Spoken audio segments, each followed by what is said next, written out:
এ বাবা, রাসূলুল্লাহকে মহব্বত করি, ভালোবাসি, এটা জবানে মুখে স্লোগান দিলে হবে না, শুধু জবান দিয়া বললে হবে না ইয়া রাসূলুল্লাহ আপনাকে ভালোবাসি, আপনাকে মহব্বত করি, শুধু জবান দিয়া বললে হবে না, আমলে বাস্তবায়ন করা লাগবে। কথা বলেন ঠিক কিনা?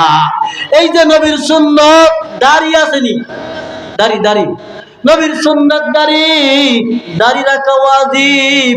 এই যে নবীর সুন্নাত দাড়ি, আল্লাহর নবী রাহমাতুল লিল আলামিন কয় খলিফুল মুশরিকিনা ইয়াহুদা আকফুশ শাওয়ারিবা ওয়া আউফুল লিহিয়া, কয় তোমরা মুশরিকদের বিপরীত করো, খলিফুল মুশরিকুনা ইয়াহুদা, ইহুদি মুশরিকদের বিপরীত করো, এদের উল্টাটা করো, আকফুশ শাওয়ারিবা ওয়া আউফুল লিহিয়া, আরে মুসকে খাটো করো, দাড়িকে আপন গতিতে ছেড়ে দাও, এটা হচ্ছে রাসূলুল্লাহর শিক্ষা।